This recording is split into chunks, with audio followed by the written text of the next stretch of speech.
ilang costume na maayos naman, maganda, pinapahiram nila at pinaparanas nila o pina-experience yung kung paano magsuot ng moryon. And I think, Konsehal, isa rin ito sa mga karakter nating mga Marinduqueño. Napakabab... Dali na ni Kristo ng pagpapala sa pangdulot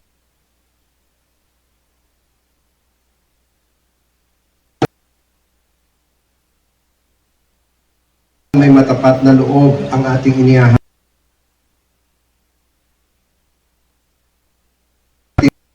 Ating paglahok sa paglikha at pagtubos sa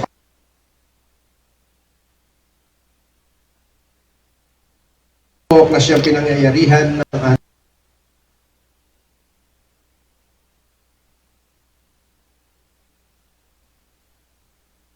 Pinangaw ng Diyos ang tao ayon sa kanyang larawan.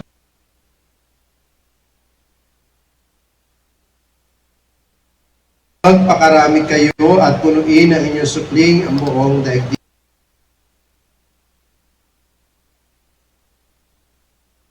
Sa mga ibon at sa lahat ng may ilap na hayop. Lahat ng uri ng budil at mga bungang kahoy na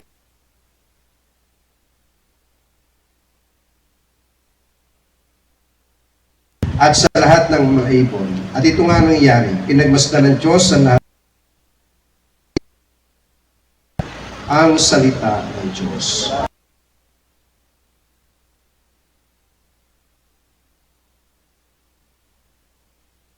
Hindi mo inahadlang ang mapuspos ng iyong pagpapalagay.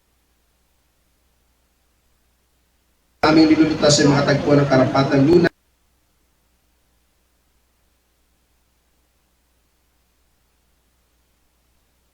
Ang banta ng kasagutan matalos ay laging matupad at maganap ng lubos. Magpas sa walang hanggan. Amen. Amin na bagong manakita. Ama namin, ng loob mo dito sa lupa para ng sa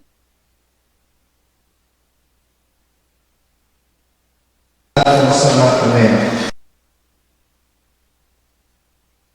Ang Panginoon kung kaya pinagpala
sundin ang loob mo dito sa lupa.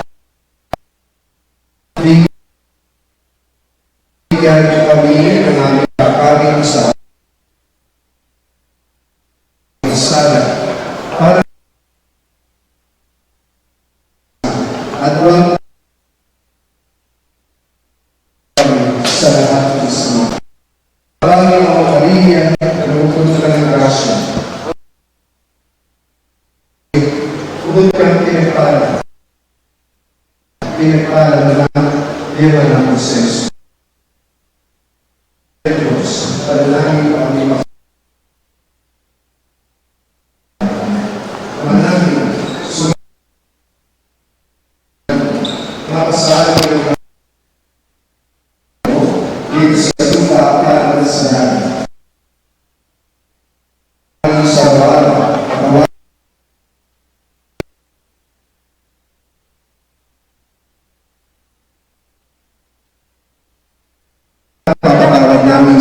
nakasabi sa akin.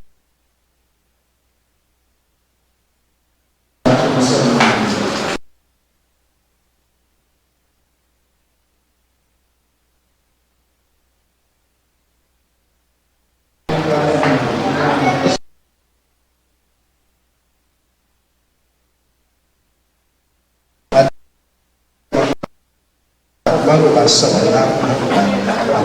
Ama namin, sumasalangit ka, sambahin, alam mo, mapasa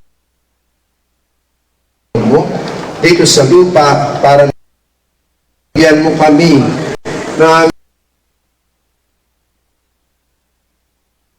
kakanin sa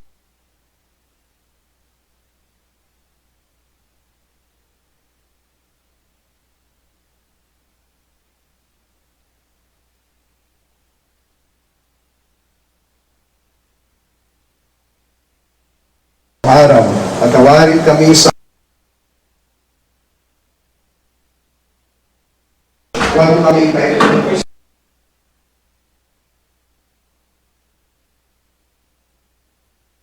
sa iyo.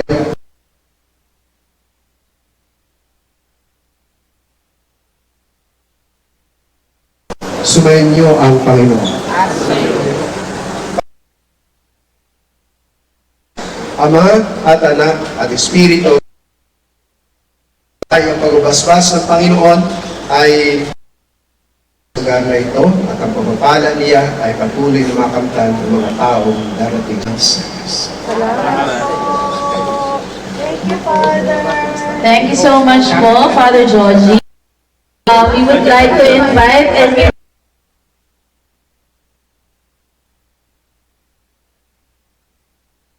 pwede po ito isa. Talagang tutukol na tayo.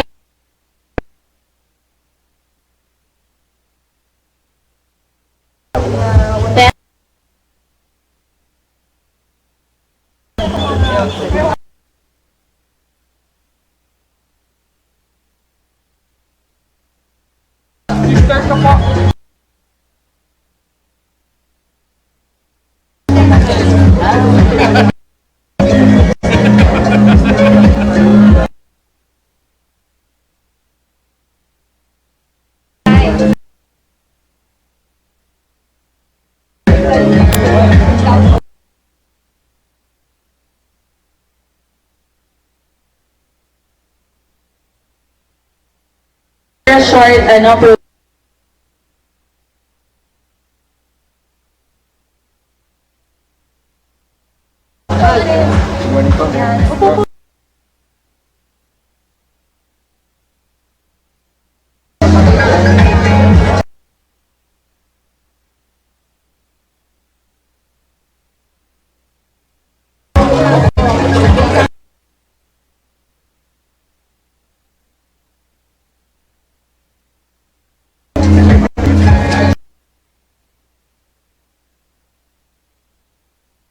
like to invite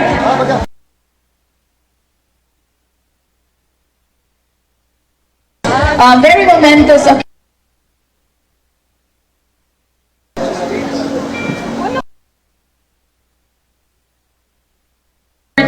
Further welcome.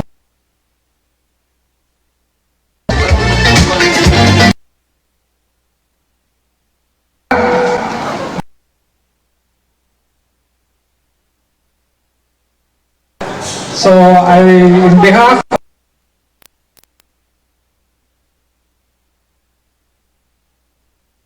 Motor Vehicle Inspection Center, sa mga konsehal at mga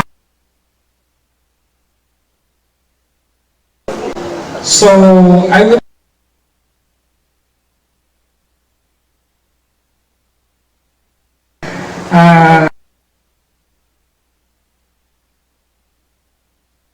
dahil sa clamor, hirap na mga mamamayan.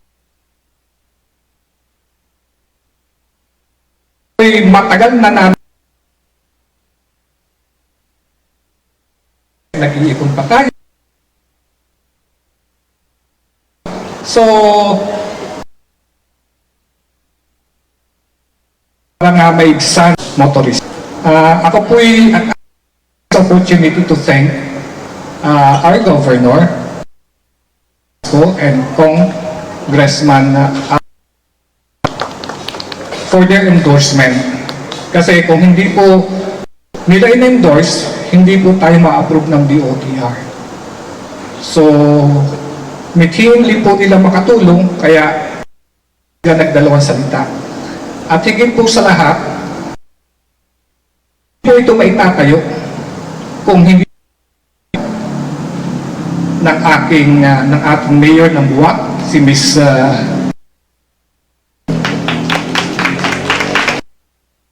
ang tumulong at sumuporta sa amin. So, marami pong salamat, Ninang. At sa lahat po ng mayor, ito po ay isang halimbawa. Kung tutuusin natin ay parang public-private partnership po.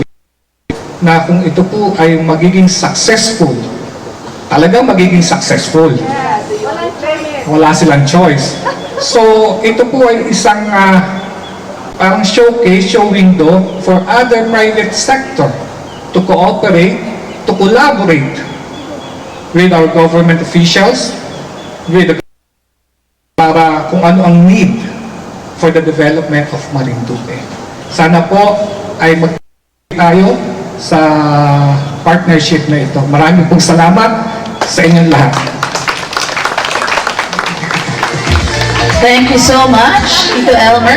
And we would like to invite our EA Mike Asco for a short message as well. And he is representing Gov Presby and also Kong Alan. Good morning po. Hello. Okay lang, dito lang ako, parang nataas. Anyway, good morning sa inyo lahat. Ng mga vice mayors, konsehals, VIPs here, good morning sa inyo lahat. And on behalf of si Governor at Congressman, pinapaabot po nila ang kanilang pagbati. At syempre, ang kanilang, syempre natutuwa po sila. Kaya nga nasasabi ni Elmer, isang napakagandang tinayo dito sa ating probinsya dahil nga sa kakulangan po natin ng mga ganitong services na talagang ang ating mga kababayan nahihirapan nga dahil nga yung kakulangan natin sa mga ganitong klaseng mga modern facilities. And I would like to congratulate yung New Era MVIC for their initiative to put up this very world-class and automated center. Ang ating tulong po to sa ating mga kababayan. Of course, hindi na po sila mahihirapan according to Kalanya. 15 minutes, tapos na sila. So, yun pa lang, napakalaking ginhawa na sa ating mga kababayan. So, we hope that this serves as an inspiration to the private sector na mas lalo silang ma-inspire to put up kaya natin makipagsabayan din sa mga businesses in Manila. Of course, in line with the vision of Governor and Congressman na lalong maging progressive po ang ating probinsya, maganda rin po na ang ating private sector ay sumasabay na rin po sa progress. So, sa inyo po lahat, more facilities like this, and sa inyong business, God bless. Success. So, magandang umaga po sa inyo lahat. Thank you so much, PA Mike. And isa pa po, but this is definitely not the last message that we will hear. Pero, for a short message also. We're very sexy. Mayora. Thank you very much po. Talagang Miss Universe now. First, sa ating provincial Velasco, and of course to our Governor Presby Velasco and our Congressman Lord Alan Velasco. Ang ating talaga naman ding napakatagal na rin sa paglilingkod. Opo, at hindi rin matatawaran sa paglilingkod, lalo na po sa bayan ng Buwak. Palakpakan po natin Leo Livelo. Okay? And nandyan din po si Vice Mayor Vito, nandyan po, no? Opo. Andyan din po ang ating administrator ng Torrijos, Pong Rasa. And of course, my very own SK, si Jan po, si Jan Paul. And then, sa lahat po, Hayag, JM pala, sorry.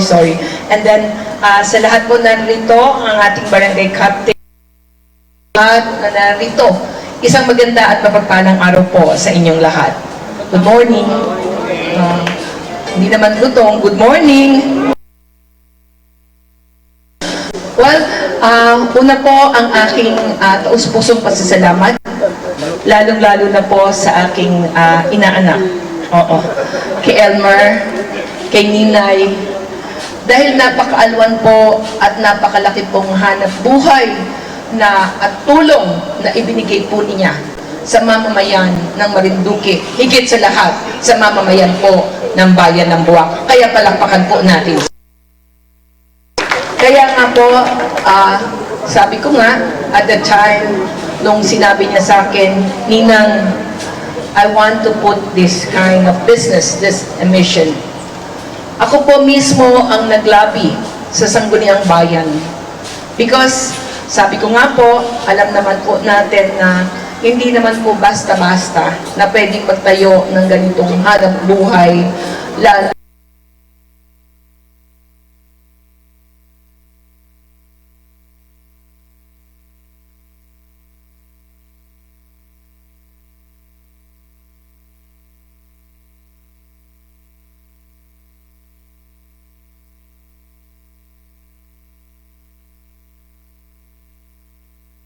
lalo na po kung may prohibition sa lugar.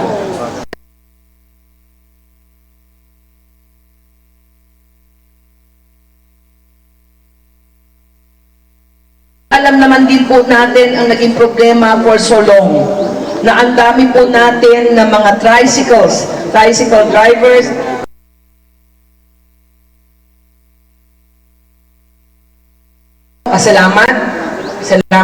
Salamat talaga, lalong-lalo na sa inyong mag-asawa. Ang napakagandang hanap buhay at Maraming Thank you, our very sexy Mayor. And meron pong message po from our another mayor that is present here today, Mayor Livelo.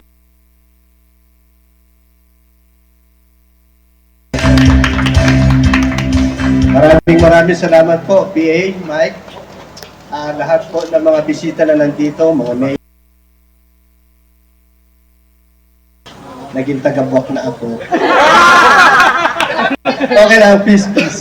Okay, so sa inyo po lahat, unang-una sa may-ari po ng ating new era. Ito po yung talagang hindi ko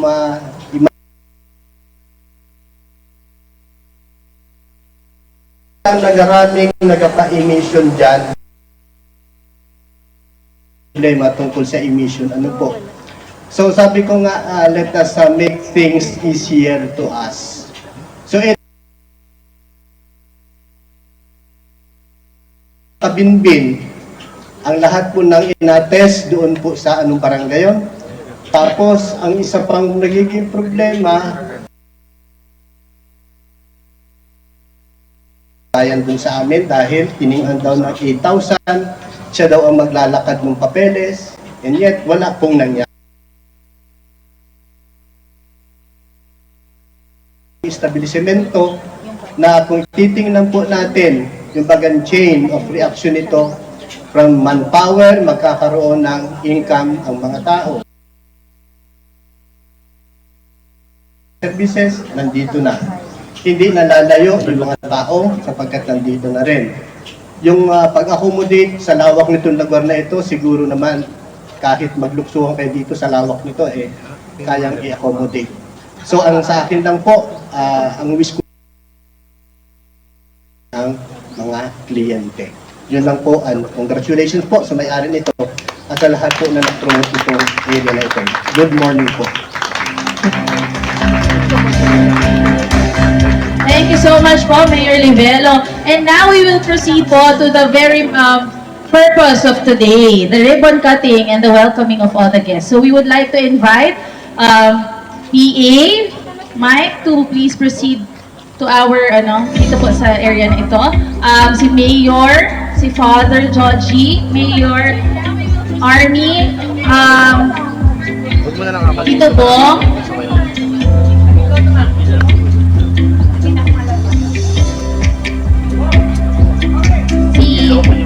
Sir Edgar and Miss Marilyn. And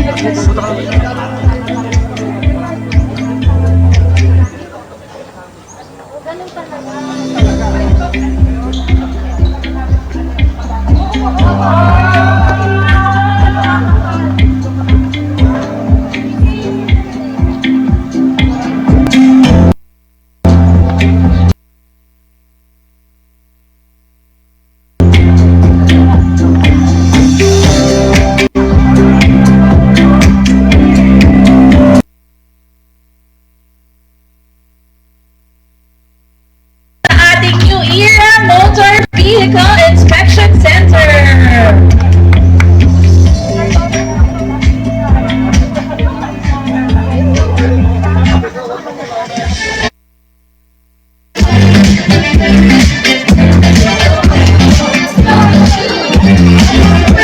We would like to invite everyone po to please stand po muna tayo dito for a formal picture. Yes.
Okay, we will be isang trial.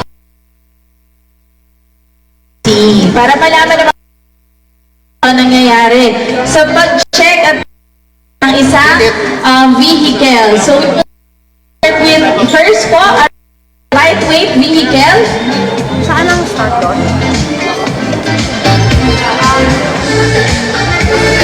We would like to invite po all the guests inside para naman po mga trial inspection.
So we would like,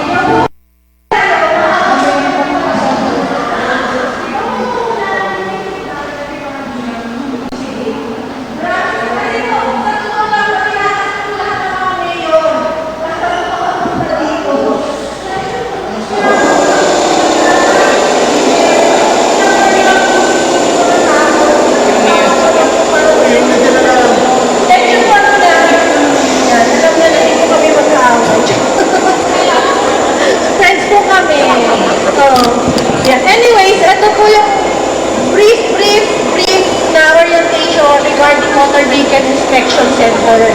Ang Motor Vehicle Inspection Center po ay siya ay upgrade ng emission testing.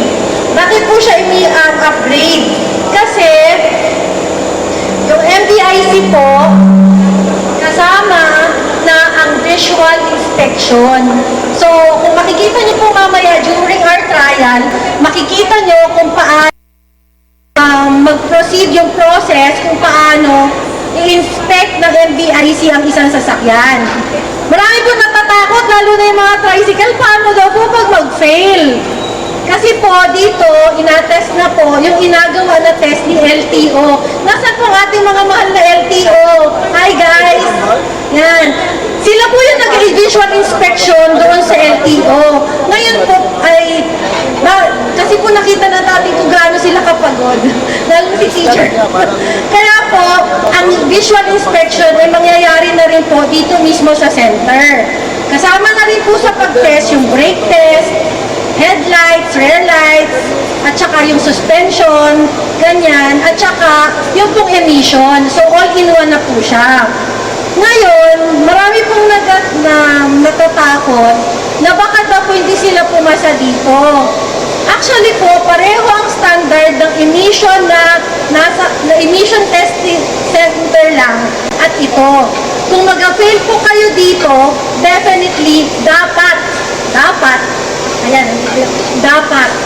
mag-fail din kayo doon sa emission center. Yun. Kasi pareho ang standard ni emission center dito at yung emission at LTO ang nag-monitor at DTI na ito every 6 months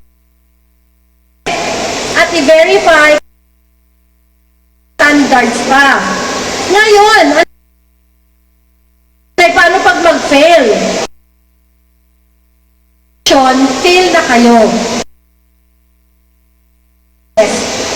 Dito po sa upon the request of Congressman Alan Velasco, ginawa po natin twice ang retest. So pag nag-fail po kayo, sabihin dito, assess ng technician, sir, ma'am, so kailangan nyo ipaayos kung ano yung mga sinabi na kailangan ipaayos at tsaka kayo bumalik. Pag nag-fail pa rin, may isa pa. Okay. Napag-failan niya. Hindi niya pinalitan yung mga headlights. Visual inspection ng LTO. Fail din naman nila kayo. Automate ng center. Bakit na? Kasi po, ang Duque na ang cause ay preno. Ang mga utility vehicles, ano yun, yung kagat? Yung bakit? Ito, hanggang ngayon, nandun at ay na-monitor ang pag-aksidente. I-check po yung kalagayan kayo, mamasada. Actually po, siguro ako regarding po sa emission. Kayo, bakit 4 lanes yan? Kaya po 4 lanes 200 to 200. So, hindi na po kayo kailangan fee, hindi kayo pwedeng mag-fixer. Pag may fixer po dito at ay, sabihan nyo lang po kami kasi bawal po talaga yun. So, mamaya po mag-attest po tayo, pero before that, I'd like to give this opportunity po very special person kasi kung hindi po dahil sa kanya VIC, dahil po tagal pong magkakuryente dito sa amin. So, kung makikita nyo, kailangan from the ground. Pati po yung aming mga roofings. At dahil po sa ng Marelco at sa lahat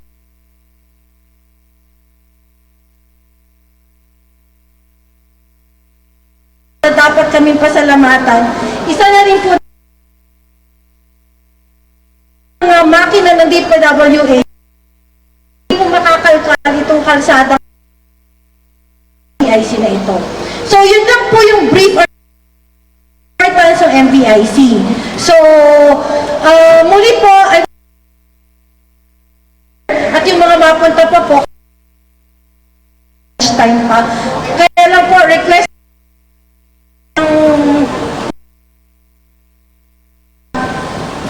na rin po kasi ng agahan dahil nga po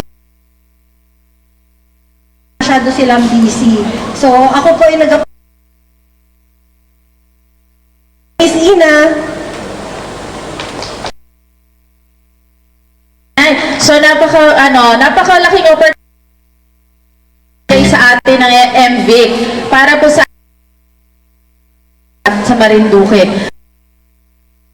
Sing na meron pong priority with our public sector, nagtulong-tulong para ang ganitong serbisyo sa atin. And I think okay na daw po ang we would like to invite again po inspection center the actual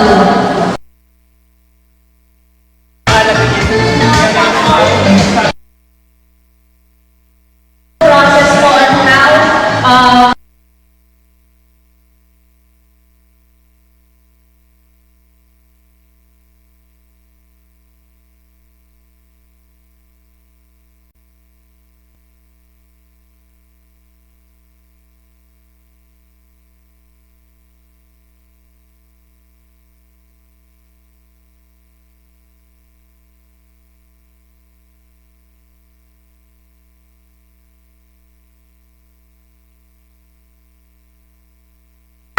ang isang